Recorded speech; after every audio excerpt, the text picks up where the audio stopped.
Some of Formula One's most fascinating stories come from heroic failures. There have been plenty of cars over the years that have had the speed but haven't had the good luck, or there have been mistakes made that have prevented them from taking a championship. This is a short view back to the past revealing F1's fastest failure. Gentlemen, a short view back to the past. Spoiler alert, this is not a video about the 2005 McLaren MP420. Kimi Raikkonen's loss of the 2005 World Championship is probably the most recent and best remembered fast failure, but it doesn't come close to registering with some of the cars we've got on this list. For this video, we've looked at the super times of each season in Formula 1 history. Now, I don't want to bore you with the details, but basically this is a way of measuring the performance of the cars across a season by averaging the fastest lap of each car at each weekend. The fastest is 100%, and then every other car is slightly above that. We then average all those scores across the season to find the overall pecking order. It's not perfect, of course, because race pace and qualifying pace aren't always exactly the same. For example, the 2004 Ferrari was very dominant in the races, but because of the slow warm-up of its Bridgestone tyres, it didn't actually qualify as well as it raced. Nevertheless, this allows us to take a look at all the cars since 1950 to work out who was quickest, who was slowest, and who was quick but didn't win. So what does this tell us? Well, on just 4 occasions in the history of the World Championship, a car has had an advantage of 0.6% or more and failed to take either the Constructors or the Drivers' Championship. To put that into perspective, 0.6% advantage is the same as a 0.6 second advantage around a track like Spa, and still not winning. The biggest squandered advantage came with the Lotus 49 in 1967. One of Colin Chapman's great designs, the Lotus 49 brought the Cosworth DFV into Formula 1 and made it a stressed member, which became standard practice throughout motorsport. If you're wondering what a stressed member is, that basically means that they hung the bits right off the engine rather than putting the engine in a space frame chassis as had happened previously. Graham Hill qualified the Lotus 49 on pole for the Dutch Grand Prix, its debut round 3 of the 1967 season, and Jim Clark famously went on to win the race. For the rest of the campaign, no other car sat on pole position, and the Lotus 49's average advantage was 1.2%, so 1.2 seconds around our theoretical Spa lap.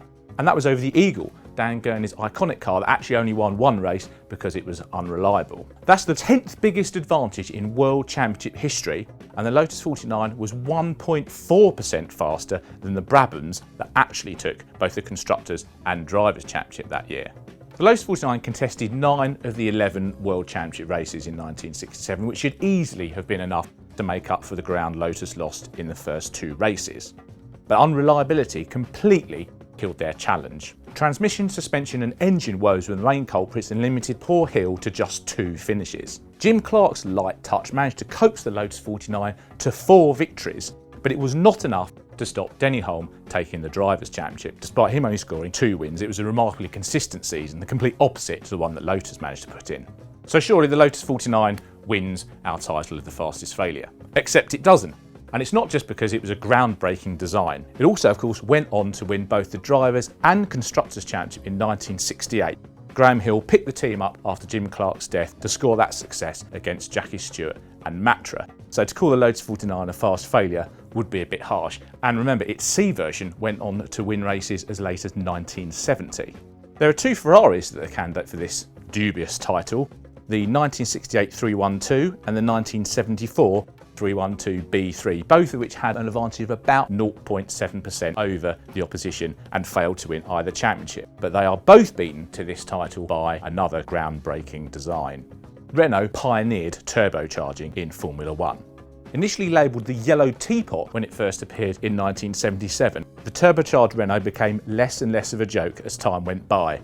The first victory came in the 1979 French Grand Prix at Dijon, and by 1982 it was clear that turbocharged power was the way to go and was finally making the Cosworth DFV obsolete.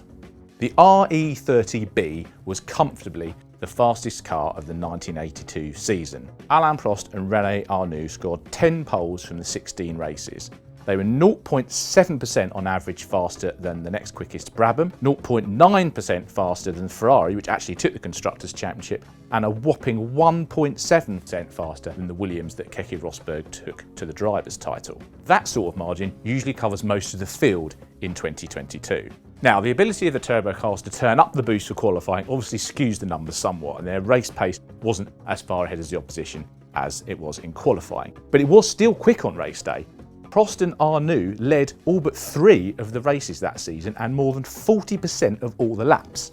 And yet they came away with just 4 victories. Even that could have been enough to win a title in an eclectic season which saw 11 drivers win races, and of course Ferrari lose 2 of its star drivers, Gilles Villeneuve and Didier Pironi, in horrible accidents. Now, there were some driver errors. Most notably, both Arnoux and Prost fell off while in the lead of the Monaco Grand Prix. But really, it was unreliability that did for Renault in 1982. Turbo and injection issues persisted throughout the season and cost an awful lot more points than the 10 points Alain Prost lost the driver's title by and the 12 points that Renault lost the constructor's crown by. Unlike the Lotus 49, the Renault RE30B does not have a redemption story. The RE30C made a very modest start the following year, and the RE40, the main car for the 1983 campaign, came very close to winning the World Championship with Prost, but was pipped at the post by Nelson Piquet and Brabham BMW. That's a story covered in our When Rocket Fuel Shot to an F1 title video. Despite taking 15 wins and 31 pole positions, Renault never did win a Formula 1 World Championship with the very technology, and an exciting technology at that it brought to the sport. There can be no doubt that the RE30B takes the dubious title of F1's fastest failure. If you like this video, please remember to click the like button and subscribe. Do let us know if there are any stories you'd like us to take a look at in future, and remember to take a look at Motorsport TV for some other great videos.